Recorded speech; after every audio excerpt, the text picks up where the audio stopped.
first item on the agenda. Item 25-0446, an ordinance providing for the issuance of not to exceed $95 million in general obligation bonds of the City of Aurora, Kane, DuPage, Kendall, and Will Counties, Illinois, for the purpose of financing capital improvements in and for said city, providing for the levy of a direct annual tax sufficient to pay the principal of and interest on said bonds, and authorizing the proposed sale of said bonds to the purchaser thereof. Thank you, Mr. Chairman and members of the Finance Committee. Chris Minnick, Chief Financial Officer. The ordinance on this particular item actually authorizes the issuance of bonds in a par amount not to exceed $95 million for 2025 General Obligation Bond Series C. This is actually the series of bonds that we've been talking about with regard to the recent construction projects and capital projects that came through the City Council over the last, I'll say, 6 weeks to 2 months or so.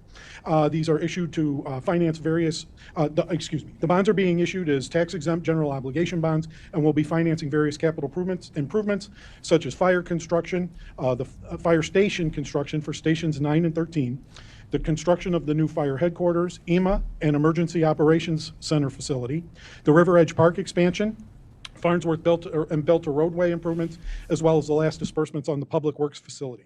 These are intended to be level debt service bonds with a 20-year term, and they do pledge the city's full faith and credit for repayment of the debt service amounts on an annual basis. And we estimate that the impact of those bonds and that additional tax levy will be about $9.25 monthly for the owner of a $300,000 house. These bonds will be competitively bid through an online process. The various bidders will submit their bids for the true interest cost of the bonds via an online process, and the lowest bid for that true interest cost, assuming that they're an otherwise qualified bidder, will win the bid and will market and sell the bonds on the city's behalf. The ordinance that's enclosed in the packet today is known as a parameters ordinance. It authorizes the issuance of the bond without further council action so long as certain parameters are met at the time of sale. The parameters are typically set wide enough to allow for changes in market conditions over the next several weeks. The bond market is a dynamic market. Its conditions and terms do change on a daily basis. And so it's impossible for us to say as we stand here today and talk over the ordinance exactly what those terms will be, but we have them outlined within the scope of the ordinance. The ordinance further authorizes staff to proceed with the bond sale, assuming that the parameters of the ordinance are met. The total of the bonds issued will not exceed $95 million in par. The exact par amount will be determined at the time of bond sale. We do not anticipate at this point in time that the par value will exceed $90 million, and again, that will be dependent upon market conditions. The current timeline for the bonds call for the bond sale to occur in late June, with the bond closing in early to mid-July. I believe July 8th is the date that is currently identified to close on the bond issue and then take delivery of the proceeds. We do have a representative of Chapman, who is the city's bond counsel, present this evening. Chapman actually, as I mentioned, serves as the city's bond counsel, and they did prepare the ordinance that's in the packet. We have worked with Chapman for quite some time with regard to the overwhelming majority, if not all, of our debt issues. So at this time, I would like to introduce Kyle Harding, if he would stand up. And from Chapman, he is the author and representative for Chapman here today. I'd be happy to answer any questions at this point. I appreciate that, Mr. Minnick. Since you introduced him, would the representative from Chapman care to say anything, or no, since they came all this way? I'm not trying to make him to speak, but since he's here. Happy to support Chris. Happy, once again, to be working with the city, and happy to answer any questions, if there are any questions about the parameters bond ordinance. I think Chris did a great job giving you a summary of that. Okay.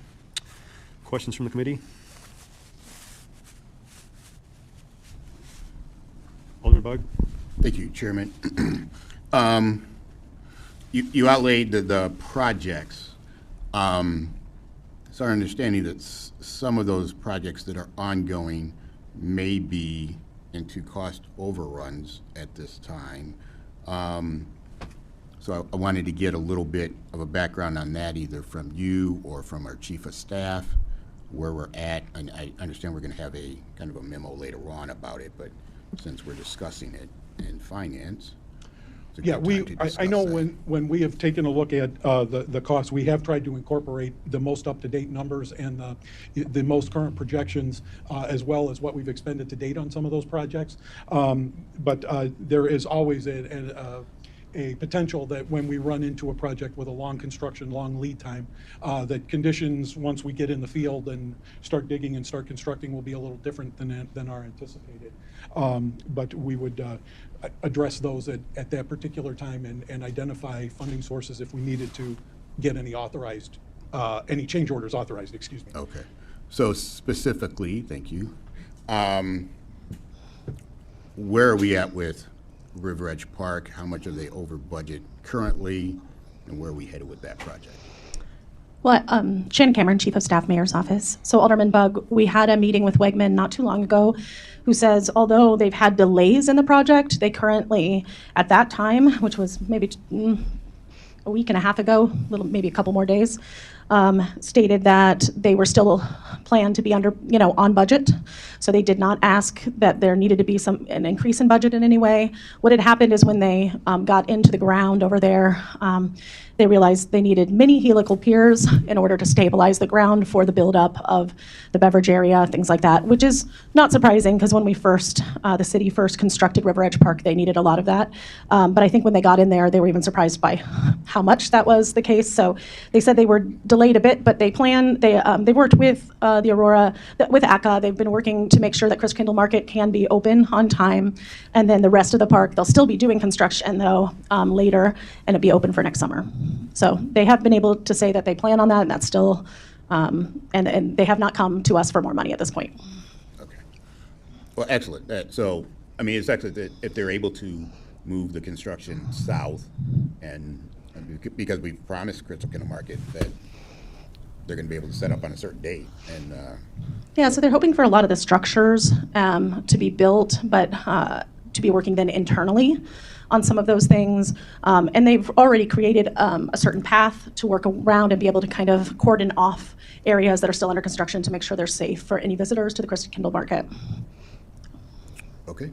Thank you. That's Question. good news, better news than we had heard. Question. Alderman Franklin. So why do we think there's any overruns? I've never heard of any overruns in these projects, so I'm not sure when we talk about budgeting for overruns, are there known overruns, or historically you have overruns? Well, I believe that there have been overruns historically. I'm not aware of any overruns, and I will I'll defer to Ms. Shannon as to how we how we account for all those and what she may know on these particular projects, but I'm not aware of any on these projects. So I know, for example, for RiverEdge Park, we're actually have tried to minimize some costs on that. For example, we asked Aurora Police Department to meet with RiverEdge staff and to look at the camera budget to see if we could reduce some of the ask, because it was a very high bid amount. And so we've reduced some of the equipment. That includes, scanners, of course, as well as the cameras. And we've been able to reduce that. That's going back out to bid, so we're unsure of where that will end, but we actually think it will be reduced.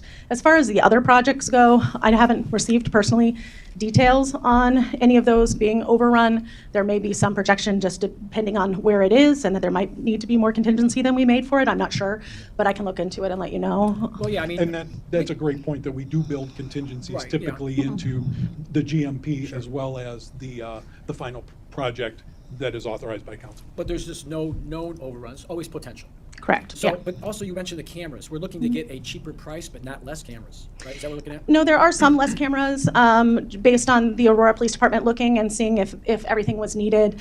For example, there was just shown that there's different cameras, right? There's ones that can do a far larger view, some that just do kind of a singular, more narrow percentage. So they were looking at that. For example, if already a door is covered by 2 other cameras, we don't need a third one. It was really just looking at cost reduction.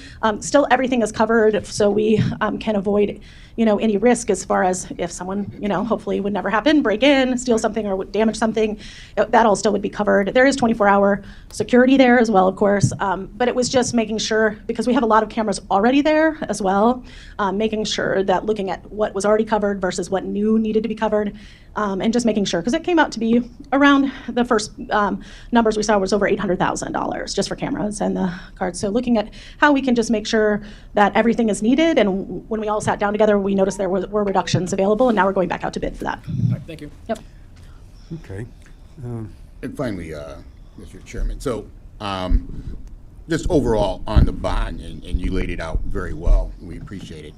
The overall, what the residents want to know is the possibility on their property tax bill Yes. is $108 on a $300,000 home. Yes, approximately. And again, that may vary slightly, just depending on what the market conditions are on the day we actually sell. If we catch a good period where rates are a little lower, that could lower a little bit, but it's going to be in that general ballpark. Okay. All right. Thank you. Mr. Minnick, we've talked about this already on the subject. Just for clarification, this bond allocation will be allocated for in the upcoming budget to be discussed later this year for 2025. It's not the budget that was approved in December of last year by City Council.